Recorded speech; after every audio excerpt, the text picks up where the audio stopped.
Welcome back, everyone. Bree, what's on your radar today? Well, Amber, Benjamin Netanyahu says Israel's army is the most moral army in the world. Well, on Monday, Israel bombed a food convoy, killing 7 humanitarian workers delivering food to over 2 million Gazans who are now starving to death because Israel is limiting food supplies to the Gaza Strip.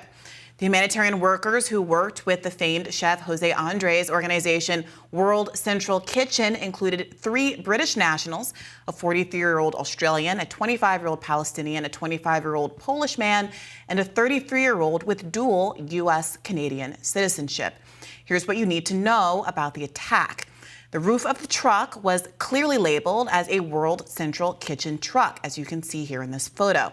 And the aid workers reportedly shared their location with the Israeli government before moving through what has been described as a deconflicted zone. And yet, their convoy of 3 cars was not struck just once, but 3 separate times. In a sequence that evokes a tragic, if not sadistic, 3 little pig's tale. After the first car was hit, survivors fled to another vehicle, at which point that car was hit, and survivors ran to the 3rd vehicle, where the 3rd Israeli airstrike finally killed all of them. Not even a proverbial house of brick could withstand an Israeli drone attack. A humanitarian van didn't stand a chance. Israel is now telling 2 conflicting stories about what happened. In one story, the IDF suggests the attack was justified because they had identified an armed person at the warehouse from which the convoy had picked up supplies. Note, they do not allege that this alleged armed person was actually a part of the humanitarian convoy, merely that an armed person had been spotted at a warehouse where the convoy had been.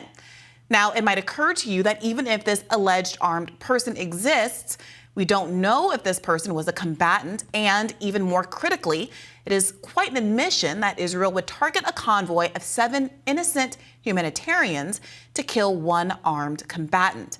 Of course, this attitude would explain how Israel has managed to kill over 30,000 civilians in one of the costliest wars for children, journalists, doctors, and aid workers in modern history.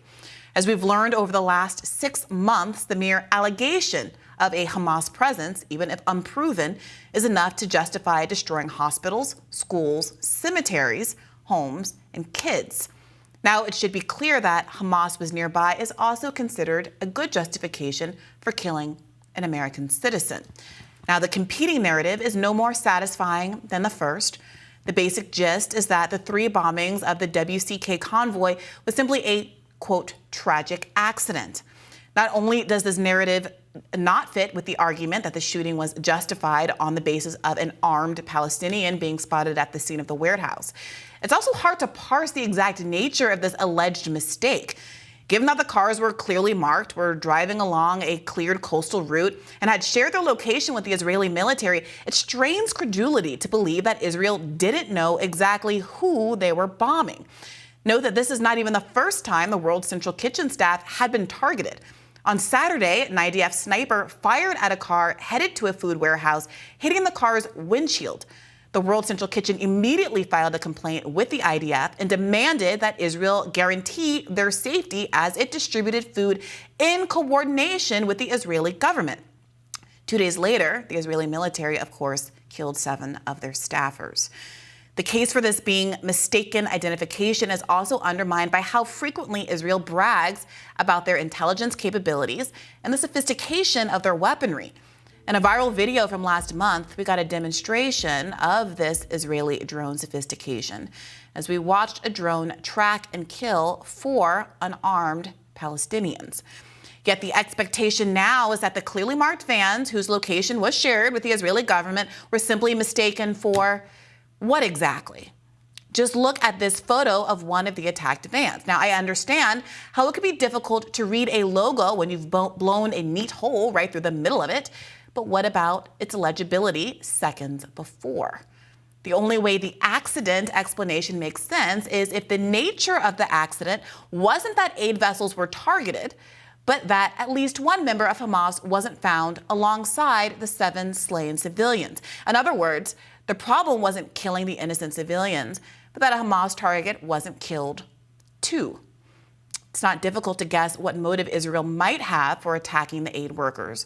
Recall that the World Central Kitchen had come to Gaza in the first place to replace the UNRWA aid that had been immediately cut after a mere accusation from Israel that 4 out of 30,000 UNRWA workers participated in the October 7th attack. No investigation, no reservation of judgment before cutting aid that millions of people on the brink of starvation relied upon. Of course, subsequent to that decision, a UN agency accused Israel of detaining and torturing UNRWA staffers to make confessions. But instead of reversing course, America recently made the UNRWA cuts permanent through 2025. Now, in the wake of the slaughter of 7 humanitarian aid workers, multiple aid ships loaded with 240 tons of assistance have now turned away from Gaza, afraid of being killed. As refugee support organization ANERA wrote, after 6 months of constant bombing and flagrant violations of international law, and with consultation from our Gaza team, ANERA has concluded it's best to pause our operations. As it stands, currently delivering aid puts not just humanitarian workers at risk, but also those who are receiving aid. Our team in Gaza has determined that at this point, the risk of actively delivering aid is far too great. It seems Israel's actions have cut aid to Gaza yet again. What do you know?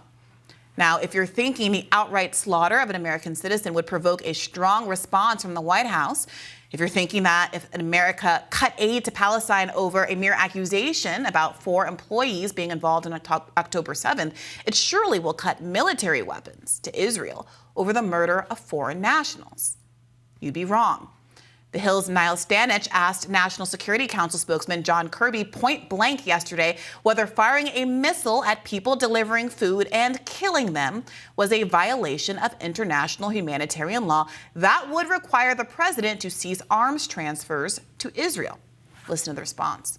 The president on February 8th issued a memo, and it said, and you already know this, but just for context, it said that it was the policy of this administration to prevent arms transfers that risk facilitating or otherwise contributing to violations of human rights or international humanitarian law. Is firing a missile at people delivering food and killing them not a violation of international humanitarian law? Well, the Israelis have already admitted that this was a mistake that they made. They're doing an investigation. They'll get to the bottom of this. Let's not get ahead of that. Your question presumes at this very early hour that it was a deliberate strike, that they knew exactly what they were hitting, that they were hitting aid workers and did it on purpose, and there's no evidence of that. I would also remind you, sir, that we continue to look at incidents as they occur. The State Department has a process in place. And to date, as you and I are speaking, they have not found any incidents where the Israelis have violated international humanitarian law. And lest you think we don't take it seriously, I can assure you that we do. We look at this in real time. They have never violated international humanitarian law ever in the past 5 to 6 months. I'm telling you, the State Department has looked at incidents in the past and has yet to determine that any of those incidents violate international humanitarian law. You heard that right. In the last 6 months, during which Israeli leaders have announced an intent to flatten Gaza and have destroyed over 70% of all Gazan homes by last December. They've killed over 30,000 people, including over 13,000 children, collectively punished the population by denying food and medical aid to those civilians, and killed more journalists than have ever been killed in a single country over an entire year. Kirby says there have been no violations of international humanitarian law. None. Of course, the evidence that the attack was intentional, which Kirby claims doesn't exist, can be found in the IDF's admission that they intentionally targeted the vans because they thought Hamas was inside. The same justification Israel has used, by the way, to bomb every hospital in Gaza.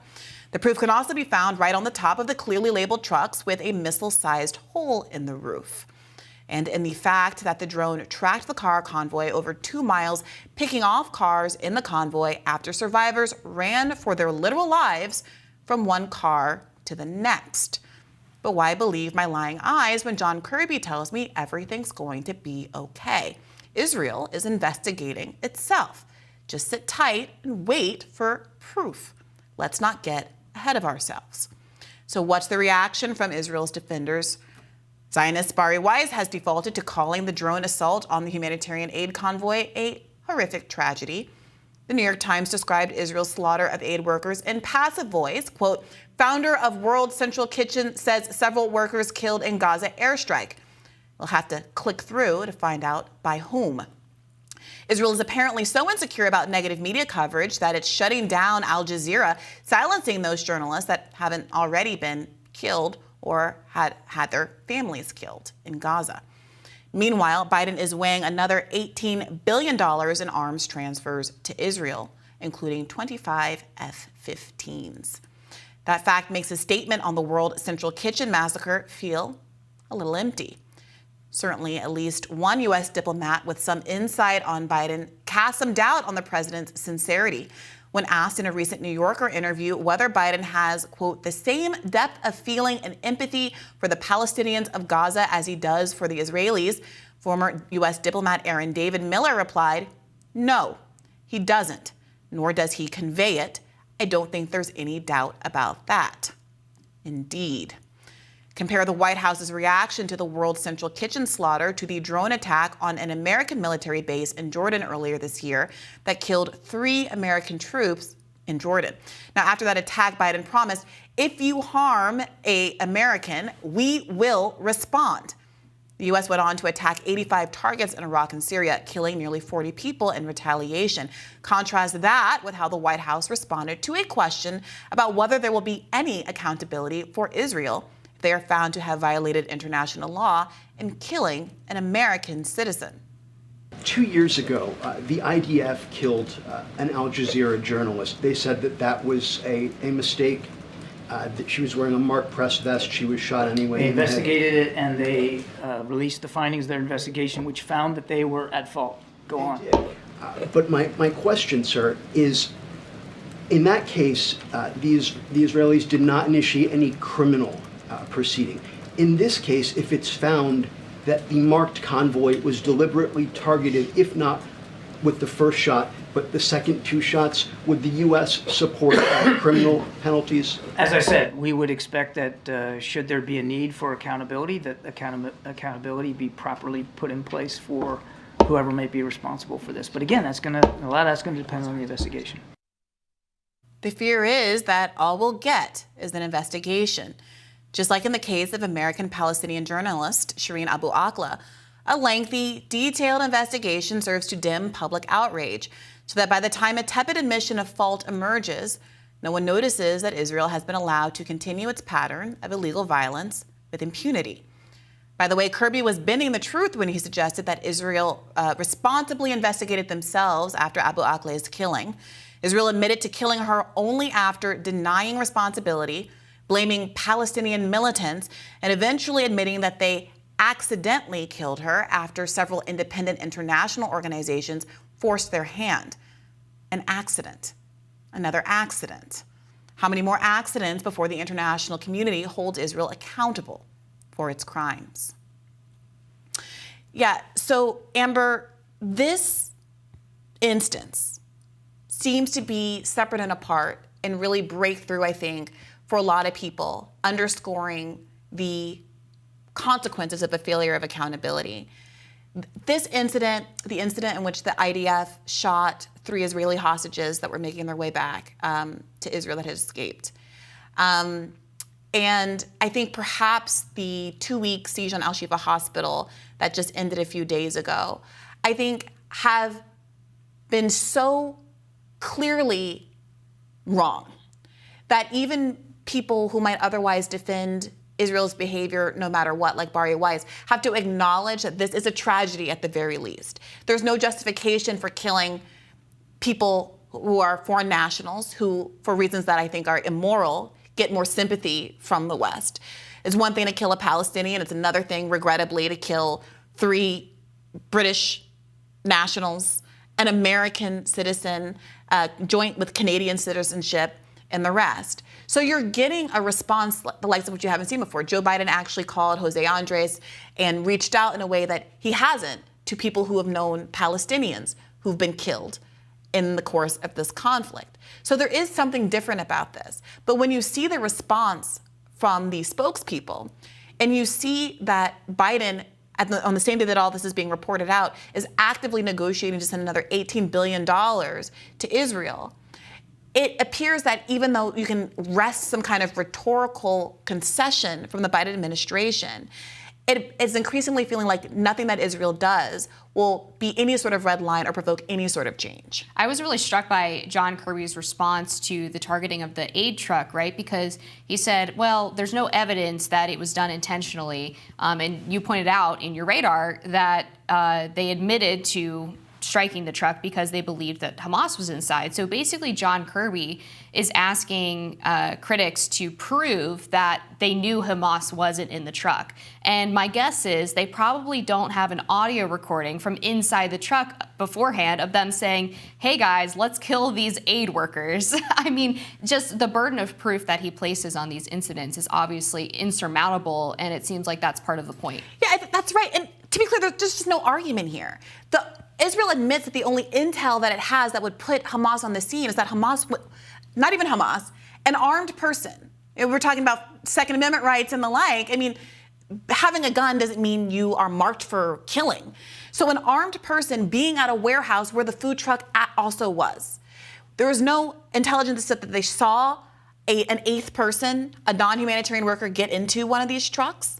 And even if it were true, it's a kind of tacit admission that Israel might think it was appropriate to murder all of these foreign nationals and a Palestinian if it meant that they could get one militant. And if those kind of numbers are acceptable to you, then of course it explains how you get to a place where you have 13,000 children killed, where you have every hospital in Gaza bombed, where you have every educational institution in Gaza bombed, where you have cemeteries where people are already dead being dug up and excavated because they argued, and the CNN exposed this, they were arguing that there are Hamas tunnels underneath the cemetery that they also were unable to substantiate. So I do think this is a really eye-opening moment for people, because at the beginning of this conflict, remember, the discourse was, well, Israel would just never do that because it's a moral army, it's a moral country. How dare you suggest that we would ever bomb a hospital, cut to every hospital in Gaza being bombed, I think in part because those early ones were a test of whether or not they could move forward in that vein with impunity. The U.S. government said you can. The U.S. media class largely said you can, and we're going to keep writing these passive voice articles obscuring who was doing the killing, who's the cause of this murder. And now we've gotten to this maximalist point where you have 1 million people, refugees within a refugee population in Rafah, and Israel threatening any day now to go and do the kind of ground invasion that they just did on Al-Shifa Hospital, and which resulted in what has been described as a horror show of dead bodies breaking down, rolled over by tanks, beheaded, half buried and excavated by the Israeli military, a doctor killed, civilians bound and gagged, and all of the rest. That is what is on the horizon, I think, precisely because it was allowed at Al-Shifa. If it was allowed at Al-Shifa, why wouldn't it be allowed in Rafah and the rest of the population? And who has blood on their hands for not demanding accountability before that likely eventuality takes place? Well, thanks for breaking this all down for us in your radar today, Bri. Very instructive. We're going to be back with more Rising after this.